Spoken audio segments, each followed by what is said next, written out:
ក្រោយត្រាំគម្រាមអ៊ីរ៉ង់ម្ដងទៀតពេលនេះយន្តហោះដឹកគ្រាប់អាមេរិកបានទៅដល់អ៊ីស្រាអែលហើយកាលពីថ្ងៃទី17 ខែឧសភាឆ្នាំ2026នេះប្រធានាធិបតីសហរដ្ឋអាមេរិកគឺលោក Donald Trump បានសរសេរនៅលើបណ្ដាញសង្គម Truth Social ថាសម្រាប់អ៊ីរ៉ង់ពេលវេលាកំពុងតែដើរទៅមុខហើយពួកគេគួរតែធ្វើសកម្មភាពឲ្យបានលឿនបើមិនដូច្នេះទេនឹងមិនមានអ្វីសេសសល់សម្រាប់ពួកគេឡើយពេលវេលាគឺជាមាសប្រាក់នេះគឺជាការគម្រាមរបស់លោកប្រធានាធិបតី Donald Trump សារជាថ្មីម្ដងទៀតក្រោយកិច្ចចរចាសន្តិភាពត្រូវជាប់គាំងហើយវាត្រូវបានគេមើលឃើញថាលោក Trump ប្រហែលជាចាប់ផ្ដើមការវាយប្រហារទៅលើអ៊ីរ៉ង់ឡើងវិញម្ដងទៀតបន្ទាប់ពីផ្អាកមួយរយៈ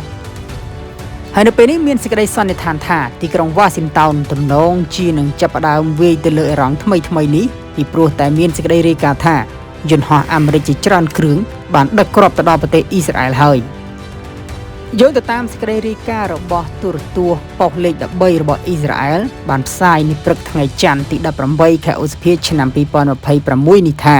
មានយន្តហោះអាមេរិកជាង10គ្រឿងដែលមានដឹកគ្រាប់សម្រាប់ច្បាំងក្នុងសង្គ្រាមបានចុះចតនៅទីក្រុង Tel Aviv របស់ប្រទេសអ៊ីស្រាអែលដែលយន្តហោះរបស់សហរដ្ឋអាមេរិកទាំងអស់នោះគឺហោះចេញពីមូលដ្ឋាននៅក្នុងប្រទេសអាល្លឺម៉ង់ហើយសកម្មភាពនេះត្រូវបានគេចង្អុលចំថាវាគឺជាការត្រៀមខ្លួនរួចជាស្រេចក៏ដូចជាការរៀបចំកម្លាំងដើម្បីធ្វើសង្គ្រាមជាមួយនឹងទីក្រុងតេហេរ៉ង់សារជាថ្មី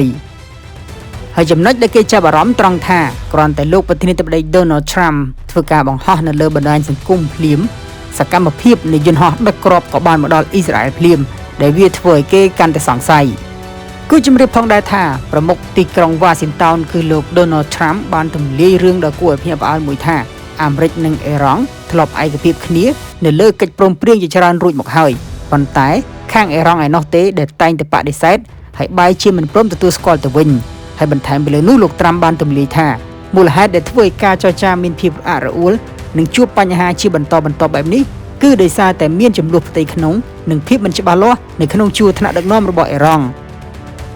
ហើយចំណុចដ៏គួរឲ្យចាប់អារម្មណ៍មួយទៀតក្រោយលោក Trump ធ្វើការគម្រាមកំហែងម្ដងទៀតទៅលើអ៊ីរ៉ង់ស្រាប់តែប្រទេសអារ៉ាប៊ីសាអូឌីតត្រូវរងនឹងការវាយប្រហារដោយដ្រូនអត្តឃាតដែលមានរហូតដល់3ដ្រូនប៉ុន្តែអារ៉ាប៊ីសាអូឌីតបានស្ទាក់ចាប់អស់ចំនួន2ហើយដ្រូនមួយដែលស្ទាក់ចាប់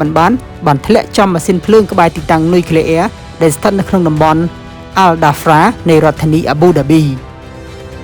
អារ៉ាប៊ីសាអូឌីតបានធ្វើការថ្កោលទោសធ្ងន់នៅក្នុងថ្ងៃអាទិត្យទី17ខែឧសភាចំពោះការវាយប្រហារដោយដ្រូនមកលើប្រទេសអារ៉ាប់រួមដែលបានបង្កឲ្យមានហានិភ័យឆាបឆេះនៅខាងក្រៅបរិវេណនៃរោងចក្រថាមពលនុយក្លេអ៊ែរ Barakah គណៈដែលអាជ្ញាធរអារ៉ាប់កំពុងតែស៊ើបអង្កេតរកប្រភពនៃការវាយប្រហារនេះសូមអរគុណសម្រាប់ការទស្សនាជួបគ្នានៅក្នុងវីដេអូក្រោយបន្តទៀត